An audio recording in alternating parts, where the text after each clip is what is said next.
오늘 22절에 보니까 이런 말씀을 해주고 있어요. 참 마음과 온전한 믿음으로 하나님께 나아가자. 참 마음과 온전한 믿음으로 하나님께 나아가자.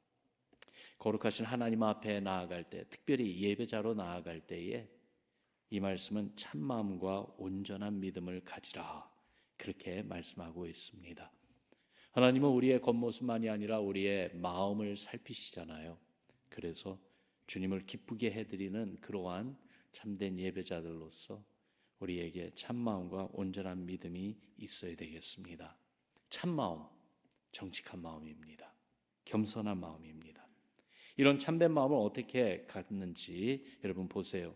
22절에 다시 보면은 우리가 마음의 뿌림을 받아 악한 양심으로부터 벗어나고 라고 했어요. 그래서 악한 양심으로부터 벗어나라.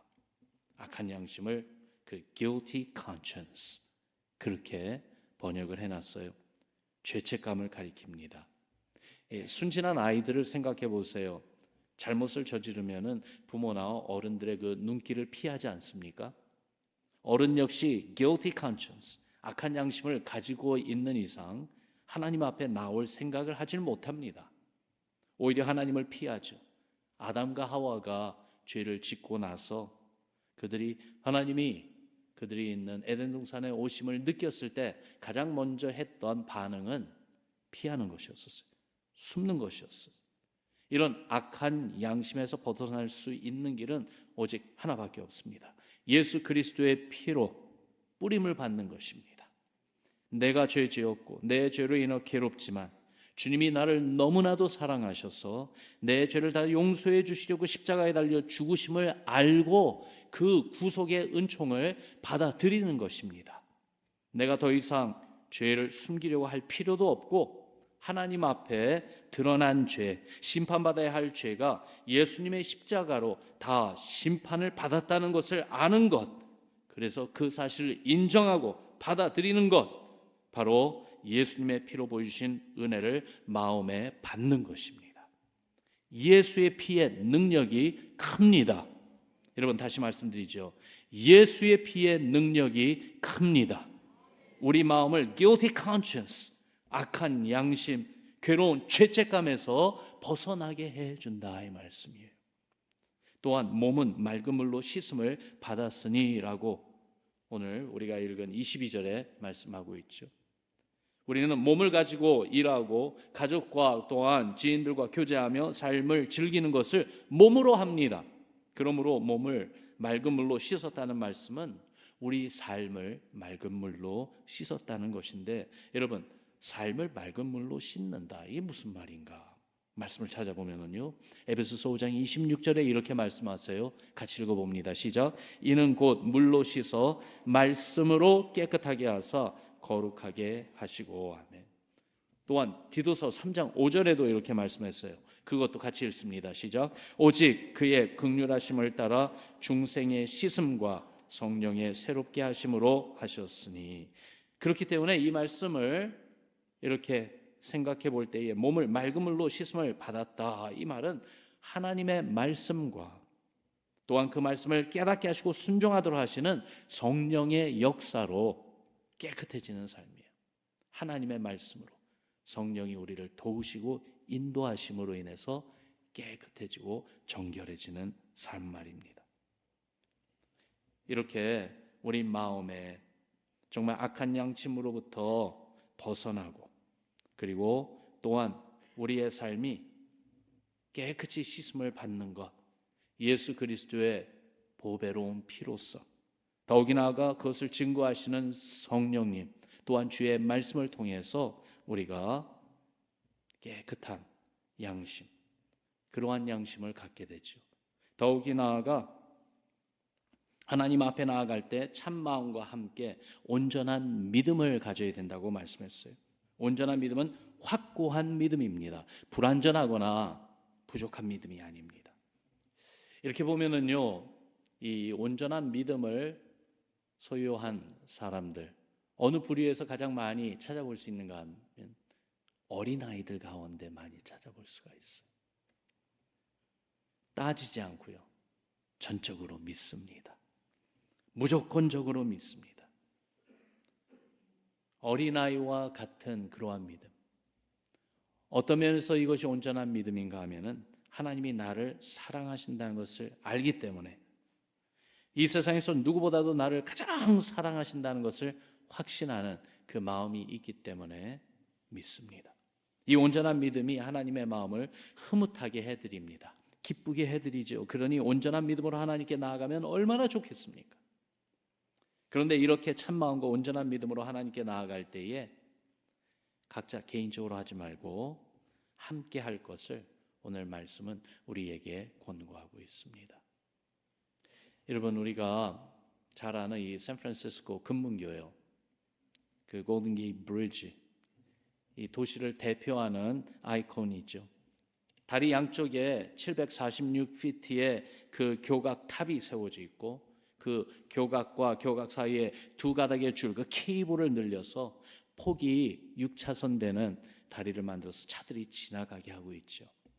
수많은 차들이 다녀도 다리가 전혀 출렁거리지를 않습니다.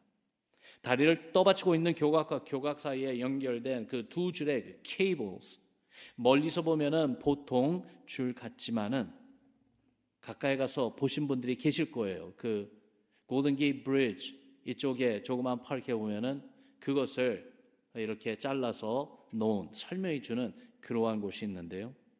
바로 이 케이블가 직경이 over 3 feet, 약 1m나 되고요. 그 안에는 무려, 여러분 들어보세요, 27,572개의 철선이 합해서 큰 줄을 만들어서 육중한 다리를 버티고 있는 것입니다. 27,572개의 그 철로 만든 줄들이 같이 엮어져서 말입니다. 그 줄의 무게만도 12,000톤이고요. 철선 하나로는 감당할 수 없는 큰 다리이지만은 27,000개가 넘는 많은 선들이 함께 엮어져 있기에 그 다리를 다니는 모든 차들을 거뜬히 받쳐주는 그러한 힘을 내는 것처럼, 여러분, 함께하는 이 연합의 힘은 대단합니다. 참마음과 온전한 믿음으로 함께 나아가는 우리 신앙의 여정이 홀로 가는 외로운 길이 아니라 함께 가는 은혜의 길이라면은, 그리고 그 은혜를 베풀어 주신 주님을 바라보면서 우리가 함께 기도하고 함께 찬양하고 함께 온전한 예배자들로서 주님을 향하여 함께 나아간다면요, 정말로 그 신앙이 얼마나 큰 힘을 발휘하며 그 신앙을 통해서 하나님의 나라가 세워지고 그 신앙 가운데 그리스도의 영광이 더욱더 크게 나타나지 않겠습니까? 우리의 신앙이 함께 연합하여 서로를 소망으로 굳게 잡아주고 우리에게 주신 소망을 굳게 잡도록 격려하는 그러한 은혜가 있기를 주님의 이름으로 축원합니다. 이 특세 기간 동안에 매일 아침마다 나온 것이 쉽지 않은데요, 그런데 이렇게 나오는 것도 함께 나오는 기도의 동역자들이 있고요, 서로를 격려하고 권고하는 하나님의 교회가 있기 때문에 나올 때마다 참 잘 나왔다, 하나님 감사합니다, 이렇게 같이 기도하게 해주시니 주님이 우리 가운데 행하실 일들이 기대가 됩니다 하면서 그렇게 주님 앞에 더욱 나오는 줄로 믿습니다. 23절 오늘 본문 말씀에도 보니까 또 약속하신 이는 미쁘시니 우리가 믿는 도리의 소망을 움직이지 말며 굳게 잡고라고 그랬어요. 소망을 잡으라고 말씀하고 있어요. 마음이 쉽게 요동되지 말고 어떤 상황에서도 주님이 주신 믿음으로 주께 향한 소망을 굳게 잡는 것인데, 소망을 잡는 일은요, 미쁘신 하나님을 바라보는 것이고 주님이 주신 약속을 신뢰하고 의지하는 것입니다. 하나님은 우리에게 약속을 주셨어요. 여러분 들어보세요. 하나님이 우리에게 어떤 약속을 주셨는지요? 누구든지 예수 그리스도를 믿는 자마다 영생을 얻으리라. 아멘입니까? 주님의 자녀들 우리를 살피며 보호해 주시리라 약속하셨어요. 믿으십니까? 인생의 고난과 아픔이 있다 할지라도 그것은 잠깐이요, 환난과 어려움 가운데서도 우리 안에 계신 성령님을 통해 위로와 용기를 공급해 주신다고 약속하셨습니다. 믿으십니까? 그리고 주님이 재림하실 때 부활의 영광으로 주님을 만나게 해 주시겠다고 약속하셨습니다. 아멘. 하나님을 바라보는 그러한 성도들에게는 이 소망을 갖게 되어 있어요. 예수 그리스도의 십자가 공로, 우리를 위하여 흘리신 그 보혈의 그 은혜로 인해서 주님을 믿고 의지하는 우리에게는 어떤 재난이나 고통이라 할지라도 우리로부터 빼앗아갈 수 없는 소망이 우리 마음 안에, 내 마음 안에, 여러분 마음 안에 있습니다. 여러분, 소망을 굳게 붙잡읍시다. 그것이 바로 우리로 하여금 다시 기도하게 하시고 또한 또 한 번 엎드리게 하시는 거예요. 예수님으로 인해 우리에게 주신 소망을 놓지 말고 꼭 붙잡는 이 아침, 이 순간 되기를 주님의 이름으로 축원합니다.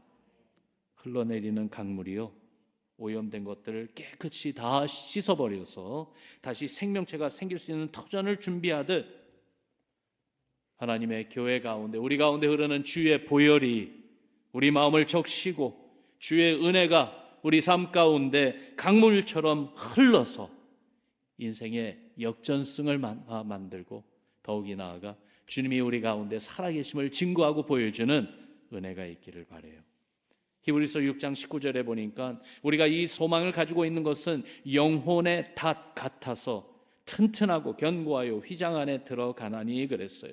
소망을 뭐라고 말했냐면 The anchor for the soul, 영혼의 닷 같다고 했습니다. 출렁이는, 흔들리는 그러한 바다 물결 가운데서도 우왕좌왕하며 흔들 수밖에 없는 우리의 연약한 인생의 중심을 붙잡아주는 영혼의 닷 말입니다. 세상의 절망밖에는 아무것도 안 보일 때가 있어요. 그때에 보여줄 수 있는 것이, 하나님을 예배하는 예배자들이 보여줄 수 있는 것이 소망입니다. 소망의 빛입니다. 소망의 빛을 갖게 하시는 우리 주님, 그 주님을 보여줄 수 있습니다. 우리 마음에 세상이 너무 많이 들어와 있지는 않습니까? 우리 영혼이 너무 지치고 힘들어 불평이 쉽게 나오고 낙심의 파도에 쉽게 휩싸여 버립니까? 소망으로 바꿔 놓아야겠어요.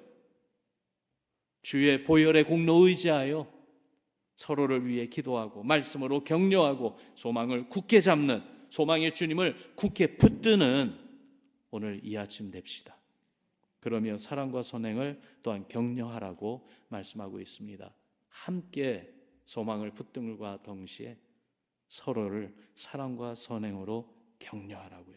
여기서 격려한다는 그 뜻은 마음에 강한 자극을 주어 움직이게 만든다는 것이에요. 어느 방향으로 움직여야 될까요? 서로 돌아보며 사랑하는 방향으로 움직이게 만들라고 하고 있어요. 어떻게 그렇게 할 수 있을까요? 4가지를 제안합니다. 첫 번째는요, 서로를 위해 기도합시다. 서로를 위해 기도합시다. 빌립보서 1장 9절에서 11절, 이 바울의 기도인데 우리 같이 읽어봅니다. 시작. 내가 기도하노라 너희 사랑을 지식과 모든 총명으로 점점 더 풍성하게 하사 너희로 지극히 선한 것을 분별하며 또 진실하여 허물 없이 그리스도의 날까지 이르고 예수 그리스도로 말미암아 의의 열매가 가득하여 하나님의 영광과 찬송이 되기를 구하노라. 아멘. 사랑과 의의 열매, 즉 선행을 위해 기도하고 구하고 있는 바울의 기도인 것이에요. 여러분, 이러한 하나님의 말씀을 우리도 기억하며 이 말씀이 우리의 입술에 있어서 우리의 기도로 서로를 위하여 이렇게 간구할 수 있으면 좋겠어요. 또한 어떻게 하면은 서로 돌아보며 사랑과 선행을 더욱더 부추길 수 있을까? 2번째로 서로에게 본을 보여줍시다. 한번 따라합시다. 본이 됩시다. 무리 목사님은 이런 말씀을 하셨대요. More depends on my walk than talk. 말보다 행동이 더 중요하다고요. 스펄전 목사님은 말씀하기를 우리의 삶은 다른 이들이 안전하게 흉내낼 수 있는 삶이 되어야 합니다. 다른 사람들이 우리를 보면서 아, 저렇게 사는 거구나, 아, 저렇게 하면 되는 거구나, 그렇게 흉내낼 수 있는 아름다운 본이 되어야 된다는 거죠. 낯선 사람이 한 도시에서 길을 잃어버려 지나가던 사람에게 길을 물어보았다고 합니다. 말로 열심히 설명해 주었는데 잘 이해가 안 되는 거예요. 그래서 어떻게 다시 한번 말씀해 보세요. 또 설명해 주는데도 이해를 잘 못합니다. 이것을 옆에 한 지나던 사람이 보았습니다. 그 신사가 와서는요, 사정을 듣고 말해 주었어요. 저와 함께 가시죠. 저를 따라오세요. 마침 제가 그 방향으로 지금 가고 있는 중입니다. Just come along with me. I'm going that way myself. 여러분, 본을 보이는 겁니다. 본을 보이는 겁니다. 우리가 주님을 향하여 나아가고 하나님께 예배드리는 삶으로 나아가고 오직 우리 주 예수 그리스도의 보혈의 공로만을 의지하며 그렇게 주께서 우리에게 주신 영원한 소망을 꼭 붙들고 살아가는 그러한 삶의 모습으로 나아갈 때에 이러한 우리를 보고 같이 가는 믿음의 동반자들이 있는 거예요. 사랑과 선행을 격려할 수 있는 비결, 본을 보입니다.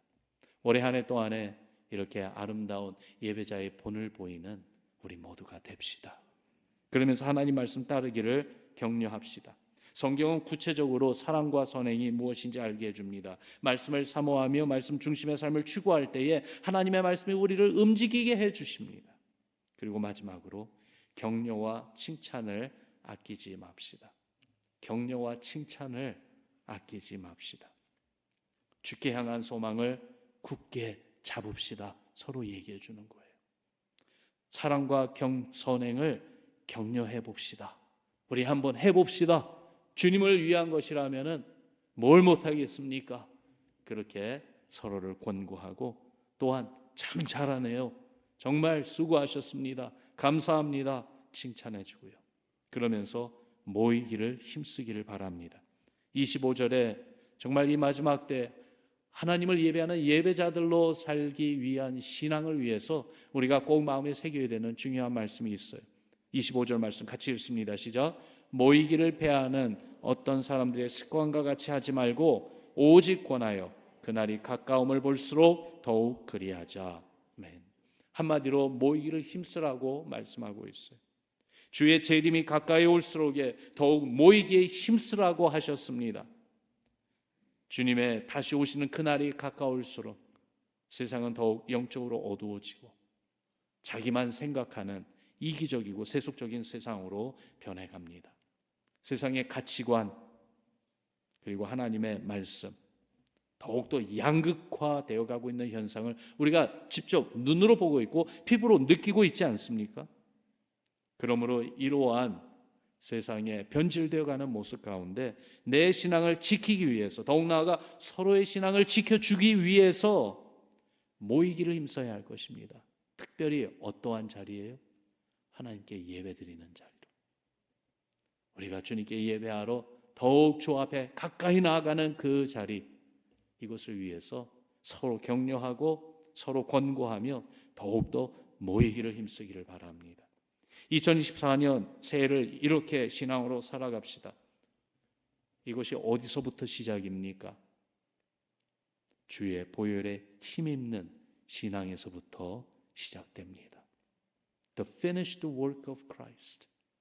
주님이 십자가 위에서 다 이루신 그 놀라운 은총, 우리를 위하여 흘리신 그 보혈의 공로를 힘입는 신앙에서부터 그렇게 참마음과 온전한 믿음으로 주께 나아가게 되고 주께 향한 소망을 더욱더 굳게 잡게 되고 사랑과 선한 일을 서로 격려하게 되고 주를 향한 신앙으로 모이기를 힘쓰는 우리가 되는 줄로 믿습니다. 여러분 오늘 이 아침에 이 네 가지 주의 보혈의 공로, 보혈의 힘을 의지하여 이 네 가지를 간구합시다. 함께 우리 기도할 때 이렇게 기도했으면 좋겠어요. 참마음과 온전한 믿음으로 주께 나아가기를 더욱 기도합니다. 주께 더욱 더 나아가게 하소서. 주께 향한 소망을 더욱 굳게 잡도록 도와주소서. 사랑과 선한 일을 더욱 더 격려하게 해주소서. 본이 되게 하시고 주의 말씀 따라 살려고 정말로 발버둥치는 그러한 신앙으로 시작하게 하소서. 주를 향한 신앙으로 모이기를 힘쓰며 특별히 함께 주님 앞에 예배자들로 나오는 이 시간 또한 이 모임을 하나님 축복하여 주시옵소서. 우리 간절한 마음으로 함께 이러한 기도 제목 가지고 기도하겠습니다.